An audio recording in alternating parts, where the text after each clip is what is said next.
Elle est de retour. Salut les fraudes, j'espère que vous allez bien. On se retrouve pour une nouvelle vidéo.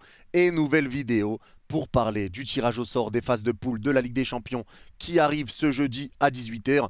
Avant d'en parler, je rappelle qu'on sera en live jeudi vers 16 h environ pour vivre ensemble ce tirage au sort des phases de poule de LDC. On aura le temps de parler d'un petit peu tout tranquillement. On va passer un bon moment ensemble. Donc ceux qui veulent venir, vous êtes les bienvenus, bien évidemment.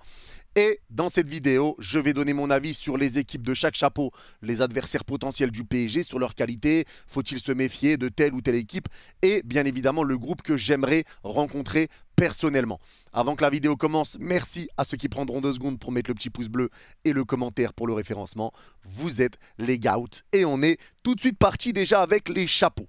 Le pot 1, le pot 2, le pot 3, le pot 4. Je rappelle qu'il y a encore des matchs qui doivent se jouer ce soir et demain soir pour déterminer les dernières équipes qualifiées pour la Ligue des Champions. Vous voyez qu'il y a 3 équipes dans le pot 3 et 3 équipes dans le pot 4 où il est marqué non confirmé parce qu'ils doivent jouer les matchs retour de Ligue des Champions pour les barrages qu'ils sont en train de faire avant de savoir s'ils vont être dans cette Ligue des Champions. Mais c'est les équipes qui devraient logiquement se qualifier. Après, on verra bien ce qui se passera. Ça peut changer pour les 3 équipes du pot 4 et les 3 équipes du pot 3 où il est marqué NC en bas de leur logo. On va parler forcément, on va commencer par le pot 2, on va pas parler du pot 1 vu que le PSG est pot 1 et que je rappelle que les équipes du même pot ne peuvent pas s'affronter. Ça sera une équipe du pot 1 avec une équipe du 2, avec une équipe du 3 et une équipe du 4 pour former un groupe de 4 équipes.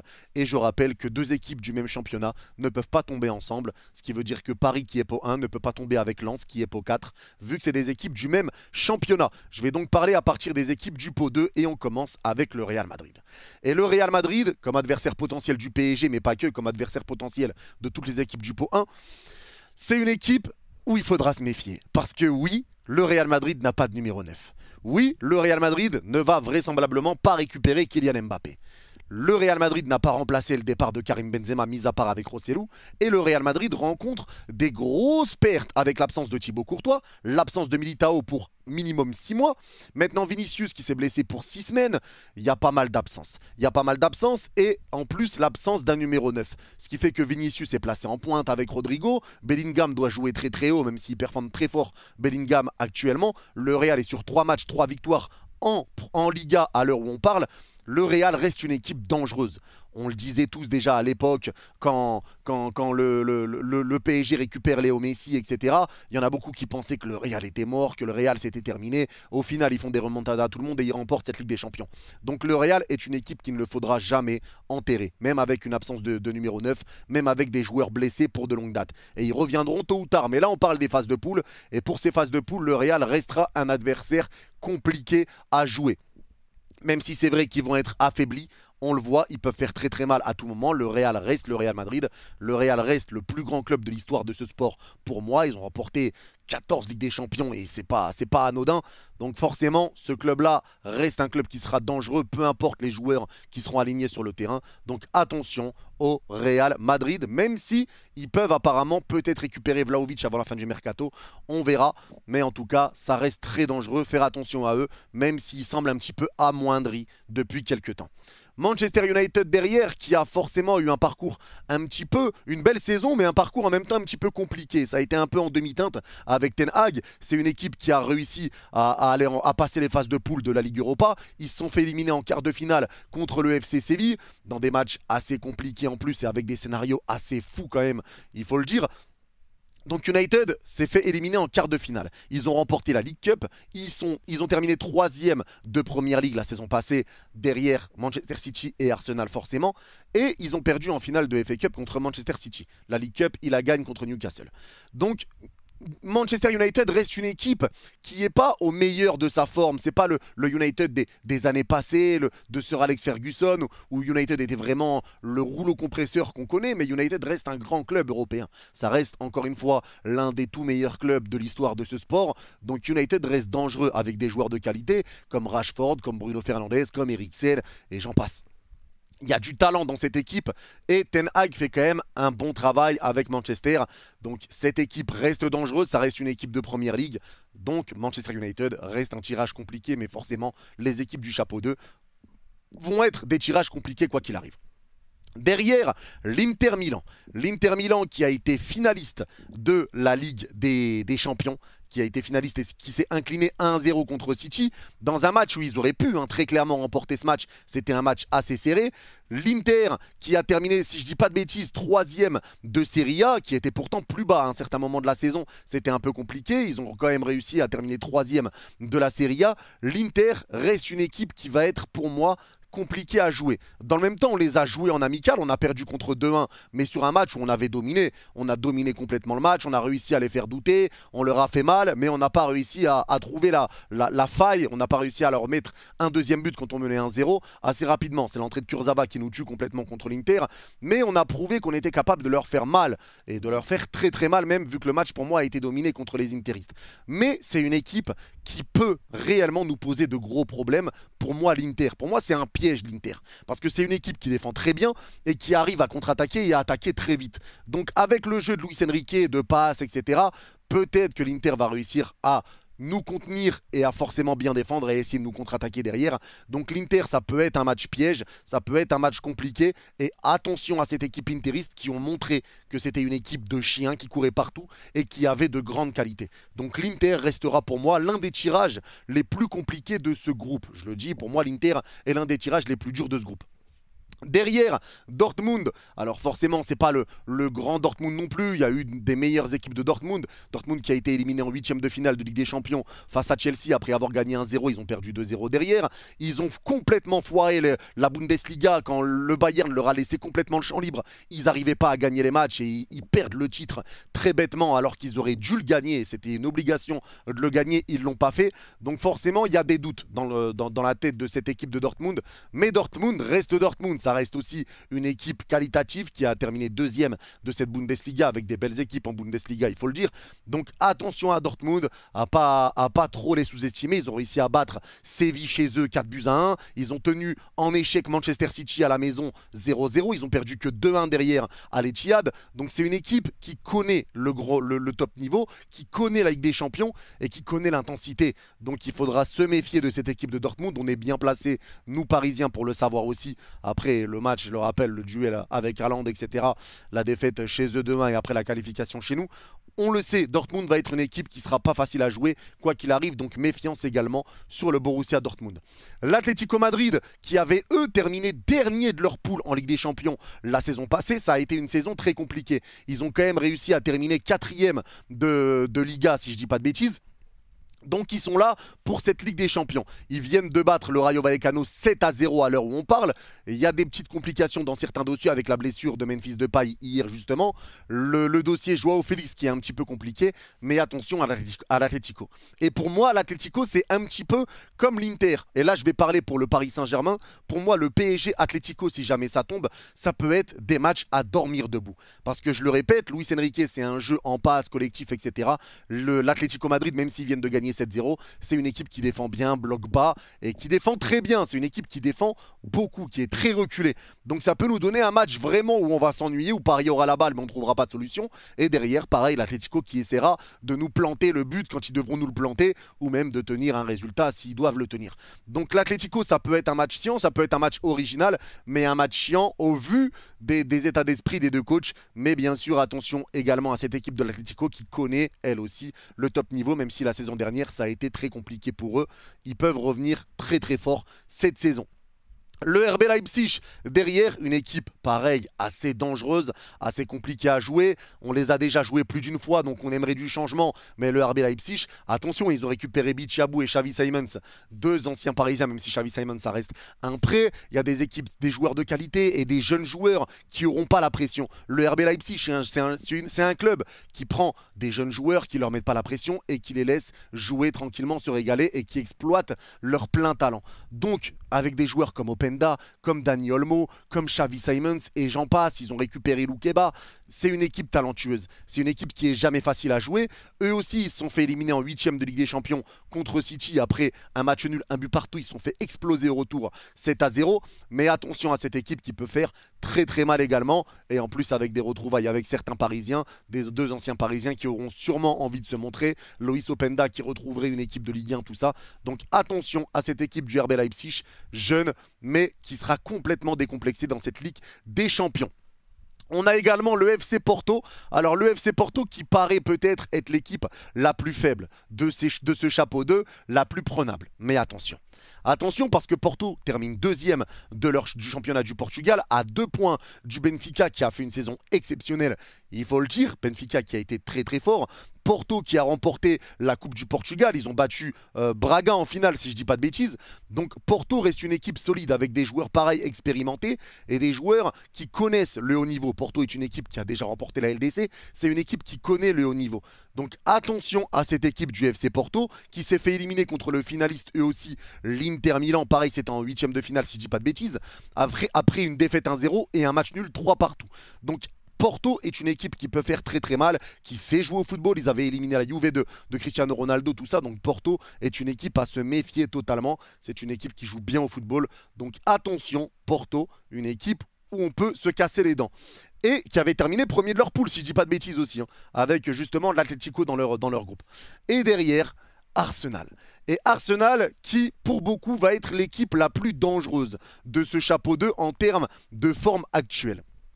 Donc, Arsenal, l'équipe de Arteta, qui revient très très bien, qui a terminé 2e de Première Ligue et qui a longtemps cru au titre éventuel en Ligue des Champions. Ils sont fait éliminer en barrage d'Europa League contre le Sporting, mais apparemment pour se concentrer justement sur la Première Ligue.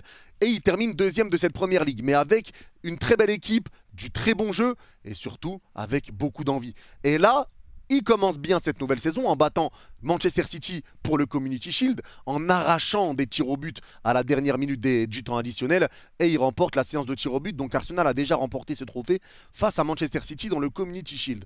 Donc Arsenal va être une équipe très dangereuse, pareil avec des joueurs sur les côtés qui font très très mal, les Martinelli, les Bukayo Saka, Gabriel Jesus devant qui revit depuis qu'il est à Arsenal. C'est une équipe qui est complète, c'est une équipe vraiment complète, même si je ne suis pas fan de Kai Havertz.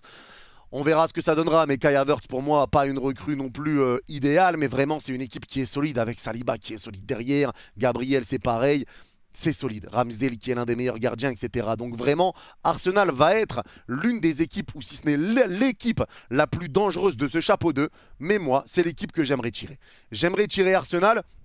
La raison, elle est simple, pour qu'on soit dans le bain directement. Moi, je vous le dis, je veux un groupe qui sera très compliqué, je veux un groupe relevé, et j'aimerais bien, pourquoi pas, tirer cette équipe d'Arsenal. Ça serait vraiment intéressant de voir comment le PSG se comporterait face à une équipe comme ça, une équipe joueuse comme Arsenal, cette équipe de Arteta. J'aimerais vraiment tirer Arsenal et voir ce que ça donnera, surtout que dans les matchs de préparation, ils ont quand même fait un excellent match contre le Barça, qui était pas encore prêt, c'était leur premier match de pré-saison. Arsenal en avait déjà fait 4, mais ils avaient fait un match complètement dingue et pour moi c'était niveau LDC en termes d'intensité, de pressing, tout ça c'était une folie furieuse. Donc Arsenal ça sera très dangereux, je le dis, je le répète, je dis pas que je veux Arsenal parce que c'est les plus simples, au contraire, je veux un match comme ça pour justement directement être mis dans le bain de cette Ligue des Champions et voir si on mérite d'aller plus haut ou non.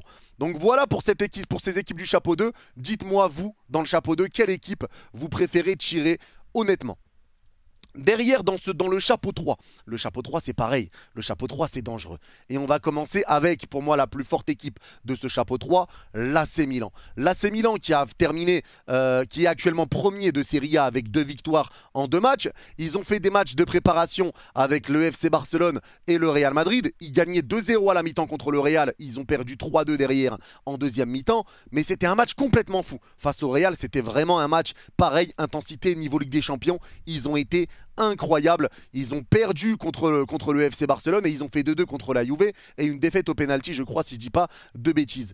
Maintenant, c'est une équipe qui a fait demi-finale de Ligue des Champions, une équipe qui a des joueurs de très grande qualité et qui a fait un bon mercato. On parle quand même d'une équipe avec des joueurs comme Mike Maignan, comme Théo Hernandez, comme Leao, Olivier Giroud devant, l'arrivée de Chukwueze et j'en passe, même désolé si je le prononce mal, Ryan Ders qui est un joueur qui a beaucoup d'espoir derrière lui. Donc l'AC Milan est une équipe qui va être dangereuse et qui sera quoi qu'il arrive compliqué à jouer. Et c'est pour moi le pire tirage de ce chapeau 3. Attention à l'AC Milan et voilà pourquoi je dis qu'on peut très vite se retrouver avec un groupe de la mort. Imaginez-vous PSG, Arsenal, AC Milan, on a déjà un groupe de la mort, c'est acté. Donc ça peut très très vite tourner au cauchemar et très très vite être un groupe avec 4 équipes qui peuvent se qualifier. Mais vraiment, l'AC Milan, une équipe très dangereuse et il faudra vraiment, celui qui les tire dans ce chapeau 3, c'est vraiment malchanceux pour le coup, ça sera vraiment malchanceux. Derrière, la Lazio qui est pour l'instant dans une période très compliquée. Ils sont sur 2 défaites ils sont sur 2 défaites de suite à l'heure où on parle en Serie A. Ils sont 18e du championnat. Ils sont sur 4 défaites sur leurs 5 derniers matchs. Contre Lecce, contre le Genoa, contre Aston Villa, ils ont perdu 3-0. Contre Girona, une équipe de Liga. Donc là, pour le moment, la Lazio reste une équipe dans le dur actuellement, mais ça reste une équipe dangereuse avec des joueurs de qualité, et je pense notamment à Ciro Immobile, je pense à Kamada. C'est une équipe qui peut faire mal et pareil, qui connaît aussi le haut niveau, qui a été en Ligue Europa en 2021-2022 dans le groupe justement avec l'OM, etc. Donc ça reste une équipe qui sera compliquée à jouer, la Lazio, et une équipe qui aura un autre visage en Ligue des Champions. Pour l'instant, c'est que le début de la saison, donc forcément, il va falloir que l'équipe se retrouve un petit peu, et en plus il y a l'arrivée de Guendouzi maintenant, donc on verra ce que donnera l'arrivée de Guendouzi à la Lazio, mais ça va être une équipe qui sera aussi très dangereuse. Il faudra faire attention à eux, même si sur la forme du moment, ils sont vraiment pas bien actuellement. Derrière, l'Étoile Rouge de Belgrade, et l'Étoile Rouge de Belgrade, j'en parle en connaissance de cause. Attention, parce que l'Étoile Rouge de Belgrade, on les a déjà eu pour ceux qui se rappellent dans notre groupe à l'époque avec Liverpool et Naples, si je dis pas de bêtises. Cette équipe avait battu Liverpool, et un top Liverpool, à la maison, chez eux. Maintenant, l'Étoile Rouge de Belgrade n'a pas perdu à domicile depuis le mois de janvier. Avant cette défaite au mois de janvier, c'était une défaite au mois de septembre contre Monaco, bizarrement. Mais vraiment, cette équipe est très dangereuse à la maison. À la maison, ils sont vraiment très dangereux. Ils ont battu la Fiorentina 5-0. Ils ont battu le Zénith Saint-Pétersbourg. C'est pas non plus n'importe quoi. On parle d'équipes qui connaissent aussi très bien le football européen. Ils sont actuellement 2e de leur championnat avec 4 victoires et une défaite. Donc attention à cette équipe d'Étoile Rouge de Belgrade. Surtout, et je précise bien le surtout, chez eux. Chez eux, c'est très compliqué de s'imposer. Le PSG, on l'avait fait, on avait gagné chez eux. Mais comme je le répète, Liverpool s'était cassé les dents là-bas. Ils avaient perdu. Et ça nous avait mis très bien à l'époque, la défaite de Liverpool. Hein, parce que vraiment, on avait commencé timidement, nous, notre parcours en Ligue des Champions à ce moment-là. Donc vraiment, attention à cette équipe de l'Étoile Rouge de Belgrade à la maison. C'est danger. Derrière, il y a également Salzbourg. Et Salzbourg, vous savez que j'aimais beaucoup le joueur qui était là-bas, Sesko. Maintenant, il est parti au RB Leipzig. Mais c'est le Salzbourg, c'est pareil. Ça va être une équipe qui ne sera pas non plus facile. Là, je ne suis pas en train de parler du Real Madrid ou autre, mais je suis en train de vous parler de leur qualité, de leurs points forts. C'est une équipe qui est actuellement premier de leur championnat avec 5 victoires sur 5, 14 buts marqués pour 2 buts encaissés. C'est une équipe qui connaît très bien les gros rendez-vous. Ils les connaissent bien. Ils ont fait nul contre le Bayern. Après, ils ont perdu contre le Bayern. Ils ont fait nul contre Chelsea. Après, ils ont perdu contre Chelsea. Ils ont fait nul contre Milan. Après, ils ont perdu contre Milan. Ils ont battu Liverpool l'année dernière. Ils ont fait nul 4-4 contre le Bayern en début de saison au mois de janvier. Ils ont perdu seulement 4-3 contre l'Inter. C'est une équipe qui est habituée au choc face aux grosses équipes. Ils connaissent très très bien le haut niveau et ils savent adapter également leur niveau face aux grosses équipes. C'est une équipe qui fait vraiment vraiment du mal. C'est une équipe qui est vraiment dangereuse. Je vous l'ai dit, chaque équipe, que ce soit le Bayern, Naples, le Bayern, l'AC Milan et Chelsea, ils ont tous perdu au moins 2 points face à cette équipe-là de Salzbourg. Donc attention à eux, c'est une équipe qui sera vraiment vraiment pas facile à jouer, même s'ils ont perdu, je le répète, contre la Roma en barrage de la Ligue Europa. Donc attention à cette équipe-là, ils avaient terminé 3e de la Ligue des Champions dans leur poule, avec une poule quand même assez relevée. Donc il va falloir faire attention à eux, une équipe qui connaît vraiment vraiment les grands rendez-vous, ils savent vraiment élever leur niveau de jeu, je le répète encore une fois. Derrière, on a le Shakhtar. Le Shakhtar, c'est une équipe que je trouvais vraiment dangereuse, mais que je trouve que depuis quelques temps, ça va un petit peu moins bien. Maintenant, le Shakhtar actuellement est premier de leur championnat avec 3 victoires, 2 défaites, 2 nuls pardon, en 5 matchs. C'est une équipe qui a perdu contre Tottenham dans les matchs de préparation, si je ne dis pas de bêtises, 5 buts à 1. Ils ont perdu contre l'Ajax 3 buts à 1. Ils ont quand même, en Ligue Europa, éliminé Rennes très fortement en Ligue Europa en les battant au penalty après un double match nul, si je dis pas de bêtises. C'est une équipe qui connaît également le niveau européen, la Ligue des Champions, la Ligue Europa, ils le savent. Derrière, ils ont perdu contre Feyenoord en prenant une gifle 7-1. C'est un petit peu moins bien pour le Shakhtar, ça va un petit peu moins bien depuis quelques temps. C'est un peu moins...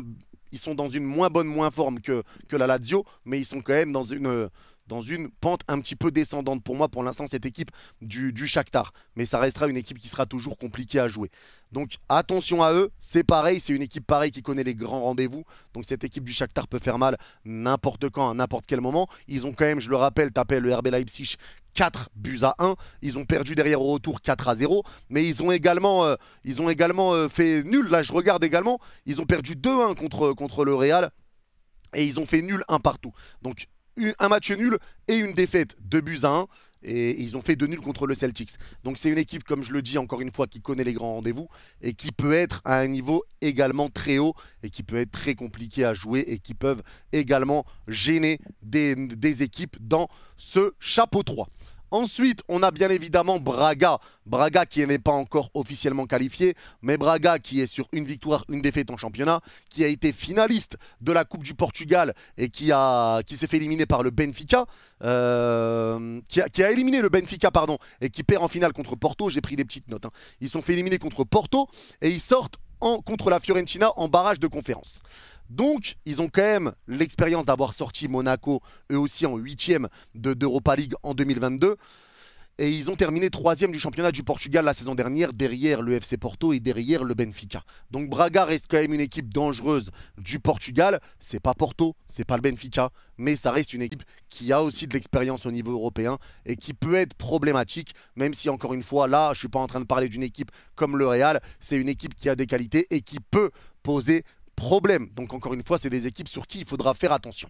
Il faudra vraiment faire attention. Maintenant, je ne vais pas parler de toutes les équipes, même si là, on peut parler aussi du Dynamo Zagreb. Le Dynamo Zagreb qui en Ligue des Champions la saison passée n'a pas perdu contre toutes les équipes qu'ils ont affrontées à domicile. Et je ne sais plus qui c'était, mais ils ont fait des nuls contre toutes les équipes contre qui ils ont joué à domicile. Et c'est pas n'importe quoi. Donc attention à cette équipe du Dynamo Zagreb qui eux aussi peuvent poser problème. Attention à eux, ça reste des équipes pièges. Ça reste des équipes pièges.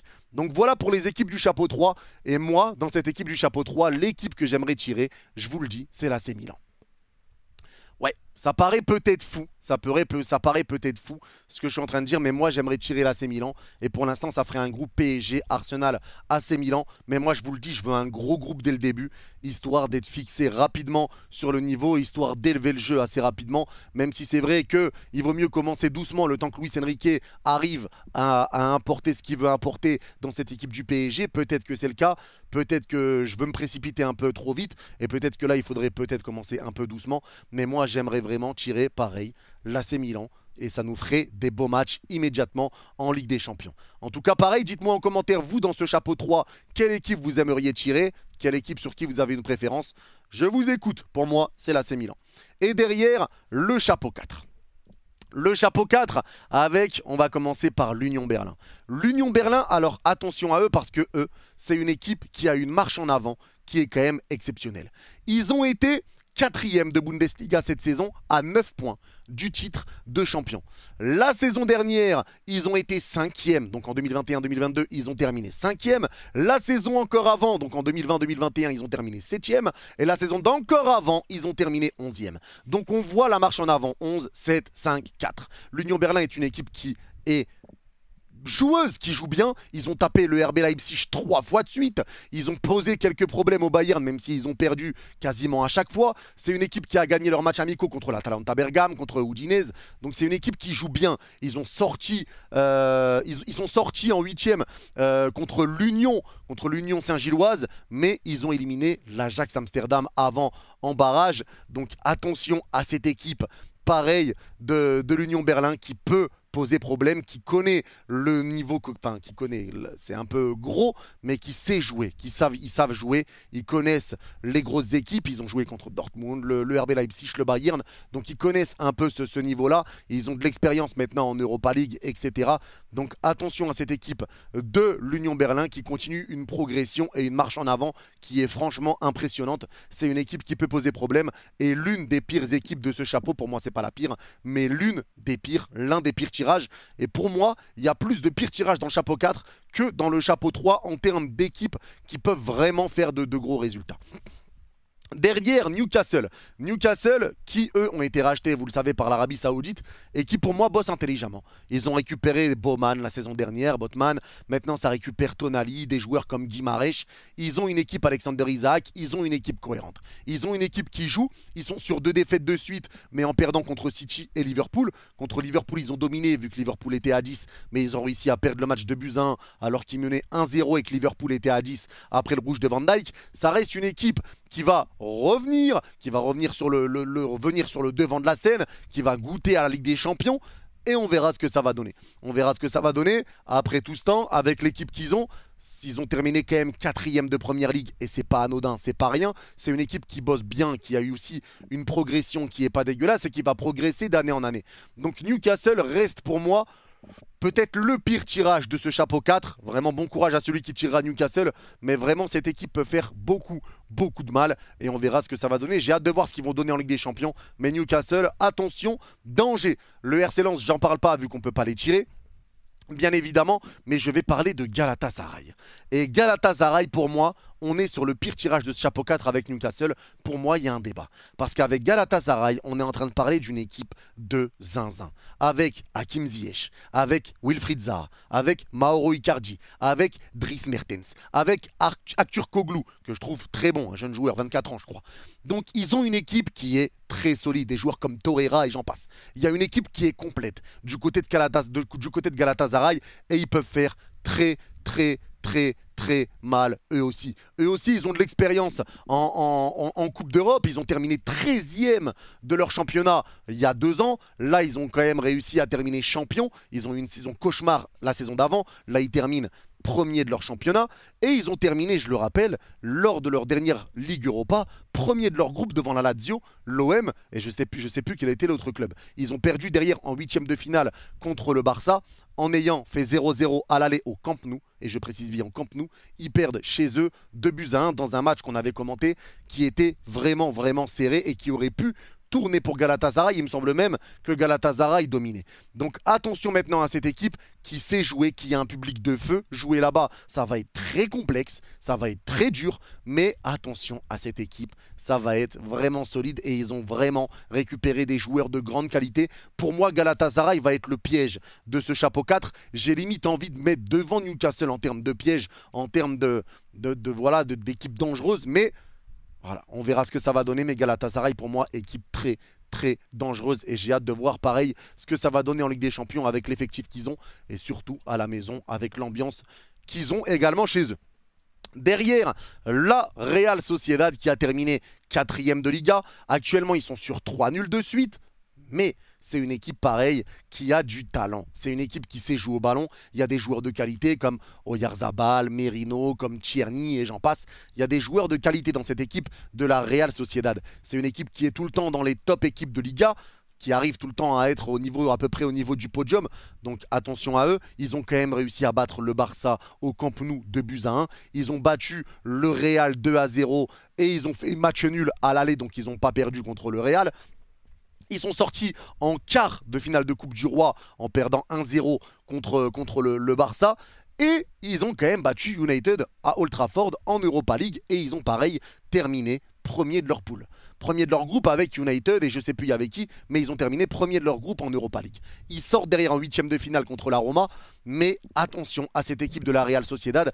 Pareil, qui sait jouer, qui connaît les grands rendez-vous, qui a du talent, qui a du ballon, et ça ne sera pas une équipe facile non plus à tirer. Et c'est vrai qu'avec tout ce qu'on est en train de dire là actuellement, c'est complexe, et on se dit peut-être que forcément il y a des équipes il y a beaucoup d'équipes qui peuvent poser problème à tout le monde. C'est le cas. Après, on verra ce que sera la réalité du terrain. Mais c'est des équipes qui, quand même, ont de l'expérience. Et la Ligue des Champions, c'est jamais facile. Donc, il va falloir prendre des points, surtout contre tout le monde, et bien s'en sortir. Mais c'est vrai que là, il y a des tirages qui semblent plus durs que d'autres, même si c'est dur. Il y a beaucoup d'équipes qui sont vraiment, vraiment solides. Je trouve qu'il y a plus de mauvais tirages que de bons tirages à l'heure où on parle dans tous ces chapeaux. Dites-moi vous ce que vous en pensez, mais c'est vrai que là, les tirages m'ont l'air quand même très, très compliqués et vraiment pas faciles pour le coup. Donc, je crois que c'est Copenhague qui a perdu aucun match à domicile. J'avais dit le Dynamo Zagreb tout à l'heure, mais il me semble que c'est Copenhague et pas le Dynamo Zagreb qui a perdu aucun match à domicile en Ligue des Champions. Les Young Boys, c'est pareil, c'est une équipe qui a joué la Ligue des Champions. C'est une équipe qui a battu United et qui a fait match nul au match retour. C'est une équipe, pareil, qui peut poser problème et on le voit, il y a toujours des performances sur certains clubs. Mais moi, dans ce chapeau 4, l'équipe que j'aimerais tirer, c'est Galatasaray. Galatasaray avec l'équipe qu'ils ont, l'ambiance qu'ils ont à la maison, le niveau qu'ils peuvent afficher encore une fois cette saison, c'est le champion de leur championnat. Donc vraiment Galatasaray j'aimerais, et pour moi ça nous ferait un groupe PSG, Arsenal, AC Milan, Galatasaray. Et je pense que ça serait un groupe équilibré, un groupe de la mort clairement, mais pour moi j'ai envie de me mettre dans le bain direct et j'ai envie d'affronter les meilleures équipes de chaque championnat pour le moment. Forcément il n'y a pas d'équipe d'Espagne pour l'instant, mais c'est le groupe que j'aimerais avoir. Dites-moi vous, dans ce chapeau 4, quelle équipe vous aimeriez tirer et surtout quel groupe vous aimeriez avoir pour le PSG. Est-ce que j'ai raison de vouloir un groupe très compliqué dès le début ou est-ce que c'est pas mieux d'attendre, d'espérer un tirage un petit peu plus clément le temps que Luis Enrique arrive à mettre petit à petit son plan de jeu à exécution, le temps que le club que les joueurs arrivent à le développer. En tout cas, voilà mon avis pour chaque groupe. Je rappelle que le tirage au sort a lieu jeudi et que chaque équipe est dangereuse. Pour moi, il n'y a pas de bon tirage. Ça n'existe plus de dire oui, le meilleur tirage c'est eux, le meilleur tirage c'est eux. Pour moi, ça n'existe pas vraiment. Il n'y a plus vraiment lieu d'être. Dites-moi quand même pour vous si pour vous il y a un meilleur tirage ou non. Mais c'est vrai que pour moi, il n'y a pas réellement lieu d'être de dire eux c'est un meilleur tirage que eux ou autre ou autre. Pour moi, ça se vaut quand même. Après, certes, dans le chapeau 3, c'est mieux de tirer Glasgow Rangers que l'AC Milan. On va pas se mentir. Mais ça reste quand même des équipes qui seront, quoi qu'il arrive, compliquées à jouer. Et quand je vous dis qu'il peut y avoir deux groupes très très relevés, je parle par exemple de PSG, Arsenal, AC Milan et Galatasaray, et d'un autre côté par exemple Barcelone, Manchester United, Lazio, Union Berlin. Ouais, ça peut être des matchs compliqués ou Barcelone avec Dortmund, avec la Lazio et avec Newcastle. Il peut y avoir deux groupes vraiment vraiment très relevés pour le coup. Et c'est vrai que ça peut faire très mal, 2 voire même 3 si on veut. Donc il peut y avoir pas mal de groupes assez compliqués, mais il peut y avoir des groupes de la mort, comme des groupes assez équilibrés pour tout le monde. Donc on verra ce que ça donnera, j'ai hâte, on va vivre ce tirage ensemble. Je le rappelle, jeudi en live vers 16 h, tirage à 18 h jeudi. Donc merci à ceux qui ont regardé la vidéo jusqu'au bout, dites-moi en commentaire si vous avez kiffé ou pas, parce que là c'est différent, je sais que c'est un format que j'ai jamais fait, c'est un format vraiment différent, donc dites-moi en commentaire si ça vous a plu. Merci à ceux qui prendront 2 secondes avant de partir pour mettre le petit pouce bleu, le commentaire pour le référencement et à vous abonner si ce n'est pas encore fait bien évidemment. Activez la cloche pour avoir les notifs, comme ça dès que quelque chose vous intéresse, vous êtes les bienvenus. Et ceux qui ont regardé la vidéo jusqu'à la fin, vous mettez photo en commentaire et je comprendrai que vous l'avez vu jusqu'à la fin. Merci à tous de m'avoir écouté, prenez soin de vous. Bye bye.